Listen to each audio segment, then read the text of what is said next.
Shalom, jumpa lagi di channel video Bu Eli, Bapak Ibu guru hebat, salam dan bahagia.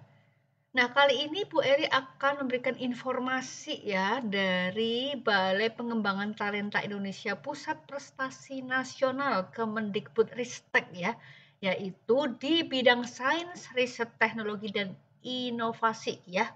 Nah, Bapak Ibu guru hebat tentu sudah menunggu-nunggu ya, kapan jadwal dari berbagai ajang kompetisi, ajang talenta yang dirilis oleh Kemdikbudristek. Nah, ini ya untuk tahun 2023 ya.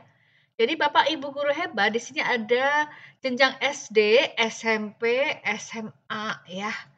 Di SD itu ada OSN, jadi namanya sekarang kembali dari KSN ke OSN nih kelihatannya ya Bapak Ibu guru. Olimpiade Sains Nasional ya. Di SD ada OSN, Olimpiade Sains Nasional, SMP juga ada OSN, ditambah opsi Olimpiade Penelitian Siswa Indonesia, dan juga SMA ada Olimpiade Sains Nasional dan opsi ya. Nah, kemudian ini lini masanya yang tahun 2023 ya, ini yang kita sedang nanti-nantikan semua ya. Jadi untuk OSN bidang SMA itu ada 9 bidang yaitu matematika, fisika, kimia, informatika, biologi, astronomi, ekonomi, kebumian, dan geografi ya. Lalu di SMP, bidang SMP itu ada 3 bidang, matematika, IPA, dan IPS. Serta bidang SD itu matematika dan IPA ya. Nih untuk bidang-bidang ini kelihatannya tidak berubah sejak tahun-tahun yang lalu ya. Nah, sekarang ini ada seleksi tingkat kabupaten atau kota itu sudah diplot untuk SD itu 8 sampai dengan 11 Mei nih Bapak Ibu guru hebat. Ini masih ada waktu ya untuk persiapan yang lebih panjang dan lebih mantap ya. Jadi untuk SMP 15 sampai 18 Mei, sementara SMA itu lebih dulu ya 4 sampai 7 April.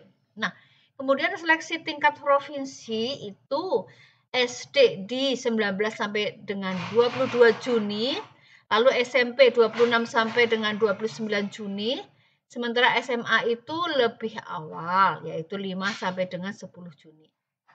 Nah, ini yang dinanti-nanti ya Bapak Ibu guru hebat untuk seleksi tingkat nasional. Ini kita sudah tahun ini akan diadakan tatap muka atau luring ya. Nah, untuk SD, SMP, dan SMA itu perkiraan tanggal 27 Agustus sampai dengan 2 September 2023 di Kota Bogor ya. Semoga betul-betul bisa terlaksana karena pandemi COVID-19 juga sudah mereda ya. Nah, bagaimana mekanisme OSN-nya ini untuk jenjang SD nih ya Bapak Ibu guru hebat.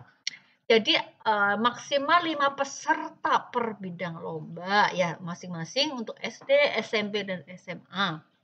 Nah, OSN tingkat kotanya untuk kota dan provinsi ini masih berbasis pada platformnya Android, lokasi untuk kotanya di sekolah, ya, kemudian pengawasannya ditentukan oleh dinas baik SD maupun SMP, dan pelaksanaannya masih daring ya. Nah, kemudian ya ini untuk OSN kota dan provinsi itu masih daring ya ternyata ya Bapak Ibu guru hebat ya. Dan ini ditentukan oleh pengawasannya oleh dinas masing-masing ya. Nah, untuk OSN-nya nasionalnya baru di Kota Bogor secara luring ya. Ini pesertanya 114 per bidang lomba ya untuk SD SMP. Sementara untuk SMA itu untuk OSN seleksi tingkat kotanya itu platformnya adalah berbasis ANBK. Nah, lokasinya ada sama ya di sekolah masing-masing, pengawasan oleh dinas dan dilaksanakan daring ya. OSN provinsinya juga seperti itu ya. Kita menggunakan platform Moodle untuk provinsi, kemudian lokasinya di sekolah peserta dan pengawasannya by Zoom ya dan dilaksanakan secara daring. Nah, untuk nasionalnya adalah 100 orang per bidang lomba, dilaksanakan di Kota Bogor dan secara luring ya. Nah, Bapak Ibu guru hebat, sekarang kita menuju ke persyaratan peserta OSN ya.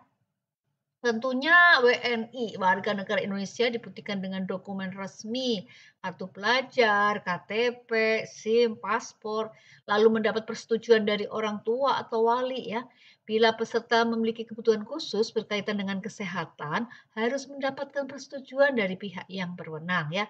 Yang ketiga, setiap peserta hanya dapat mengikuti salah satu bidang sains yang diusulkan oleh Kepsek berdasarkan hasil seleksi tingkat sekolah. Nah, jadi ini tentunya harus memilih salah satu ya, disesuaikan dengan minat, bakat, dan memang kemampuannya ada di sana ya.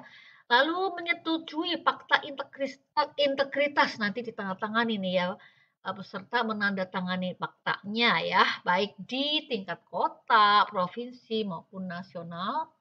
Nah, kemudian memiliki NISN ini sudah jelas ya dan terdaftar di Dapodik atau PD Data atau EMIS ya. Nah, khusus untuk peraih medali OSN bersedia mengikuti pembinaan dan seleksi ke kompetisi tingkat internasional yang diselenggarakan oleh Puspersnas ya. Jadi jika nanti sudah sampai ke nasional lalu diambil juara yang nasionalnya medali mungkin medali emas dan perak ya, perunggu atau perunggu begitu nanti akan mengikuti seleksi ke internasional. Kemudian yang ketujuh memiliki nilai KKM untuk semua mata pelajaran dan memiliki sikap yang baik ya.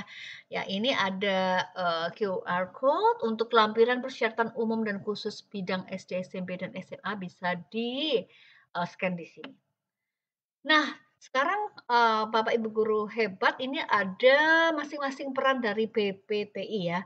Ya ini perannya seperti ini, menyusun pedoman, menyediakan fasilitas pelaksanaan OSN dan seterusnya ini bisa dibaca ya.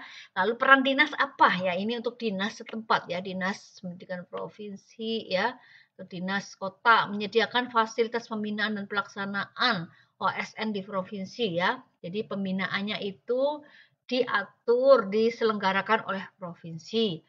Melakukan sosialisasi kegiatannya baik kota, provinsi maupun nasional di provinsi.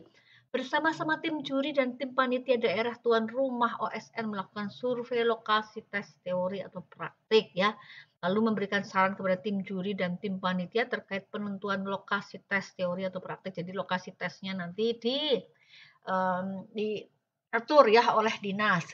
Lalu melakukan pemanggilan peserta OSN kota, menetapkan dan mengumumkan hasil OSNK berdasarkan hasil penilaian tim juri OSN yang dikeluarkan oleh BPTI, menerbitkan sertifikat keikutsertaan OSNK. Jadi nanti OSNK dan OSNP peserta akan mendapatkan sertifikat ya, sertifikat peserta ya. Lalu melakukan evaluasi pelaksanaan OSNK di provinsi ya.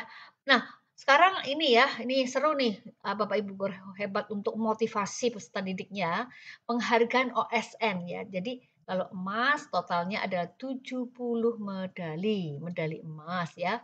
Ini untuk 10 SD, 15 SMP dan 45 SMA. Tentunya SMA lebih banyak karena mata lombanya lebih banyak. Perak ya. Ini ada 140 medali, jadi ini untuk 20 SD, 30 SMP, dan 90 SMA ya. Jadi perak ini lebih banyak ya medalinya ketimbang emas. Nah, perunggu ini lebih banyak lagi nih Bapak Ibu guru, total 210 medali, 30 untuk SD, 45 SMA, dan 135 45 SMP dan 135 SMA. Nah, untuk apa kategori penghargaan khusus diinfokan saat pelaksanaan OSN ya, misalnya the best eksperimen, the best teori dan lain sebagainya ya. Nah, Bapak Ibu guru hebat ini adalah lini masa opsi untuk opsi ya. Opsi ini Olimpiade Penelitian Siswa Indonesia 2023 ya. Jadi Februari ini, bulan ini adalah sosialisasinya. Kemudian Februari sampai dengan Maret itu adalah pendaftaran dan pengunggahan proposal penelitian ya. Lalu 1 sampai dengan 7 April adalah seleksi administrasi proposal dan 18 April 2023 ini adalah penyampaian hasil review proposal penelitian. Lalu April sampai dengan September pelaksanaan penelitian. Jadi April, Mei, Juni, Juli, Agustus, September cukup lama ya. Pelaksanaan penelitiannya sekitar 4 sampai 5 bulan. Nah, kemudian pengunggahan laporan hasil penelitian ya. Jadi ini 15 sampai dengan 30 September, lalu 2 sampai 19 Oktober itu penilaian laporan hasil penelitian, dan 20 Oktober pengumuman finalis opsi ya. Jadi 20 Oktober itu pengumumannya ya, dan 1 sampai dengan November itu adalah final opsi ya, memperebutkan kejuaraan ya, luring ya, ini diadakan tatap muka di sebuah kota di mana, di Bogor kali ya tadi ya. Nah, untuk opsi ini ada dua jenjang, yaitu bidang SMP dan bidang SMA ya. Untuk SMP itu ada bidang IPS, kemanusiaan dan budaya, IPA dan lingkungan, serta ilmu pengetahuan teknik dan rekayasa. Sementara untuk bidang SMA ada matematika, sains dan teknologi, kemudian fisika, terapan dan rekayasa, ya, dan ilmu sosial dan humaniora. Nah, Bapak Ibu guru hebat, ini adalah ajang lomba penelitian siswa Indonesia yang melatih ya kreativitas, menciptakan sesuatu ya, menjadi inventor ya, melatih critical thinking ya, daya cipta dan lain-lain ya. Persyaratan peserta opsi ya tentu hampir sama seperti yang tadi yang di OSN ya, yaitu warga negara Indonesia ya, siswa SMP, ini kelas 7 dan kelas 8 ya, ternyata kelas 9 tidak boleh. Sementara untuk siswa SMA itu kelas 10 dan 11 pada saat mengunggah proposal penelitian ya. Lalu peserta dapat perorangan atau berkelompok maksimum 3 orang SMP dan maksimum 2 orang untuk SMA ya. Dan peserta berkelompok harus dari sekolah yang sama ya. Setiap peserta hanya boleh terdaftar dalam satu judul penelitian baik sebagai ketua maupun anggota peneliti ya. Setiap sekolah hanya boleh mengirimkan satu naskah per bidang ya. Setiap peserta harus mempunyai guru pembimbing yang kompetensinya sesuai dengan bidang yang diteliti. Naskah penelitian belum pernah dan atau tidak dalam proses seleksi dan lomba lainnya. Lalu naskah yang akan dilombakan ditetapkan dan diusulkan sekolah dengan bukti surat keterangan kepala sekolah ya. Nah, penghargaan opsi ya, Bapak Ibu guru hebat, di sini ada 18 medali emas untuk 9 SMP dan 9 SMA. Lalu medali peraknya ada 30 medali. Ini untuk 15 SMP dan 15 SMA, serta perunggunya ada 42 medali ya, yaitu untuk 21 SMP dan 21 SMA ya. Nah, demikianlah Bapak Ibu guru hebat informasi terbaru ya tentang informasi tentang lomba-lomba di bawah Kemendikbudristek ya, yaitu tepatnya di sini di Balai ya Pengembangan Talenta Indonesia, Pusat Prestasi Nasional, Kementerian Pendidikan, Kebudayaan, Riset dan Teknologi ya. Nah, seperti itu Bapak Ibu guru hebat bisa menyampaikan kepada peserta didiknya, lalu mempersiapkan diri sebaik-baiknya untuk memilih bidang sains, riset, teknologi, dan inovasi, apakah Olimpiade Sains Nasional atau opsi ya. Seperti itu, atau bisa ikut kedua-duanya, suatu sekolah bisa mengikuti kedua-duanya tentunya dengan peserta lomba yang berbeda ya. Demikian Bapak Ibu guru hebat, terus berkarya bagi anak bangsa. Terima kasih sudah menonton video ini. Jangan lupa subscribe, like, share, dan komen. Semoga video ini semakin bermanfaat bagi para pengunjung. Tuhan memberkati. Amin.